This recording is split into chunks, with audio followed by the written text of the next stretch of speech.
What is going on, guys?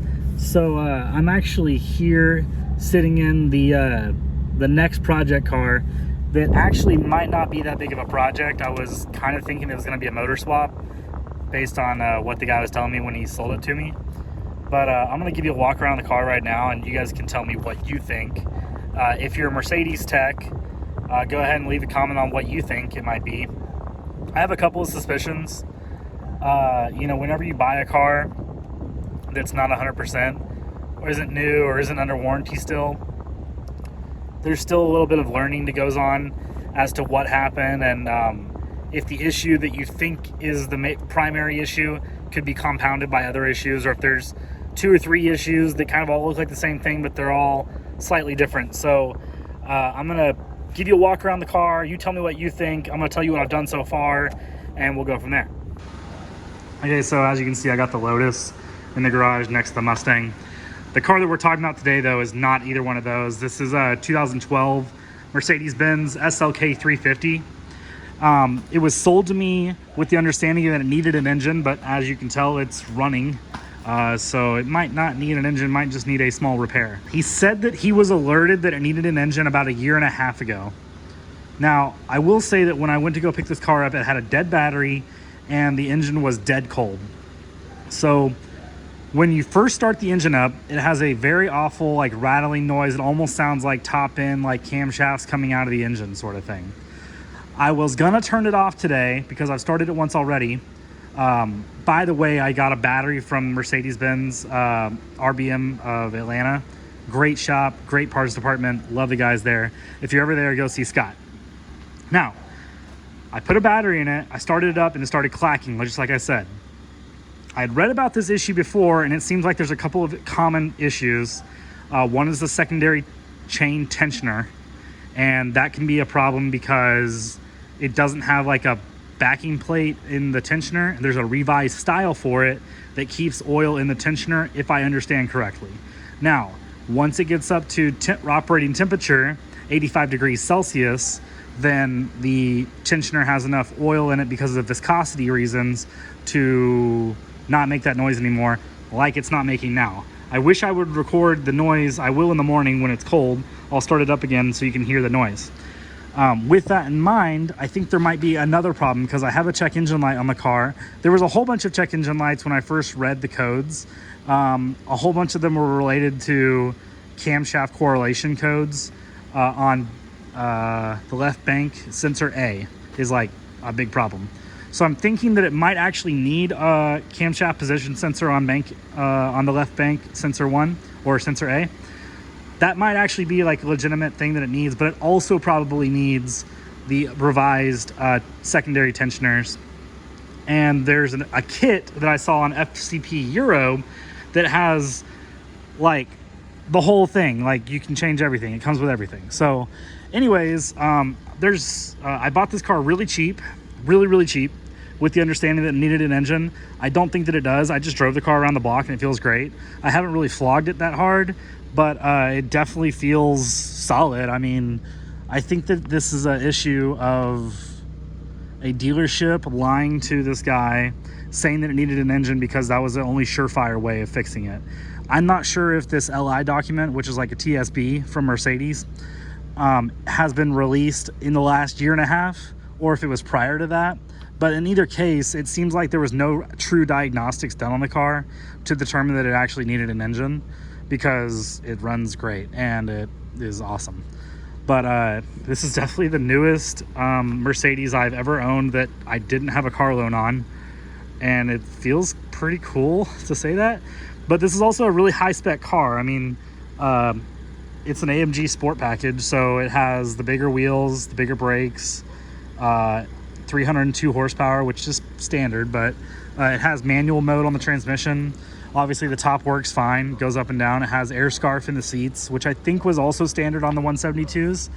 But my wife really likes this car, so I'm gonna try and fix it the right way and not like ghetto rig this. Yeah, so she really likes the car, and I'm not gonna try and fix it poorly or anything like that. I'm gonna try and fix it the right way. The only other things that I would say the car really needs is it's missing the tow hook cover the eye bolt cover for the rear bumper, which is easy. And then it also has a couple of common problems with these cars. One is the glove box starts to peel back. So I'll be doing a tutorial on how to fix that. And then on the top, I'm going to show you that right now.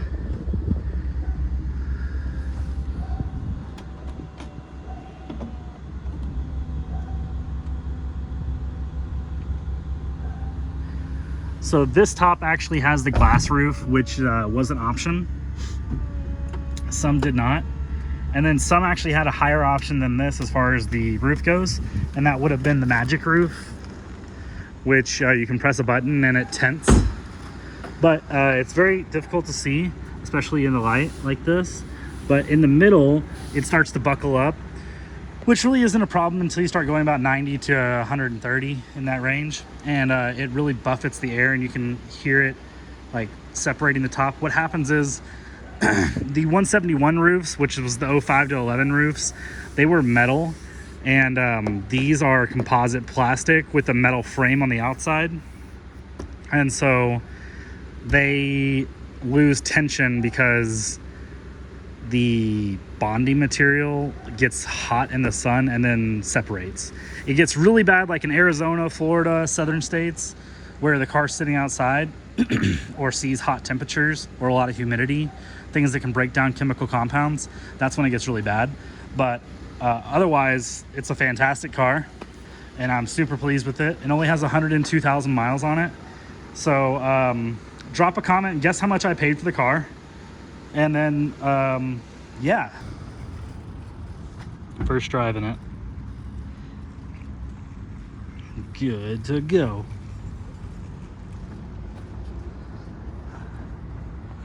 Oh, I love it. Pretty cool, huh?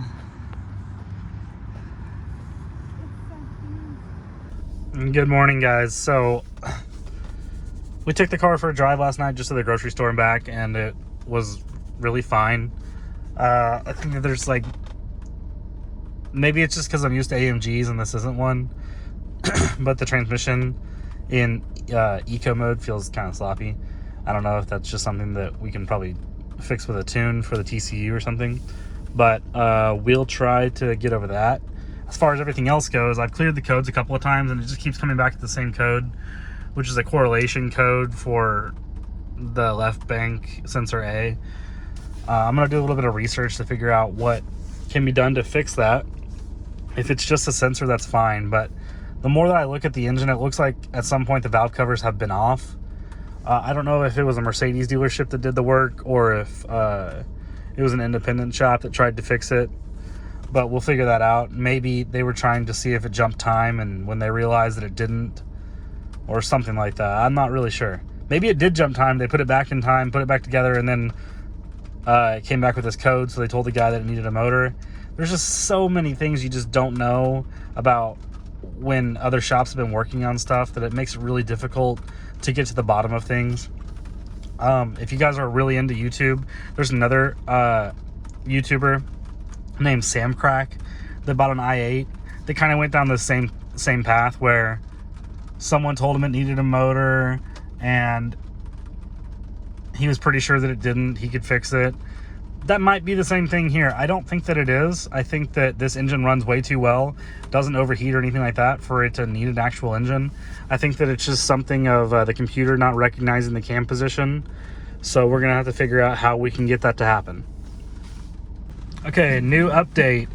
The issue with the remote start, or not remote start, but push to start, and the door locks with the door handle, keyless go, and keyless entry was just the key battery were dead from sitting for 2 years. I've driven the car probably about 50-ish miles. When you reset the light and you don't come to a stop, the check engine light stays off, and almost all the readiness codes set except for like EGR. So I'm not really sure about that, but I've decided that I'm just going to code out this particular DTC because it's clearly affecting nothing. The performance is great, the drivability is on point, I don't actually believe that anything's wrong. I'm gonna go ahead and change the sensor at the same time, and then that should be fine.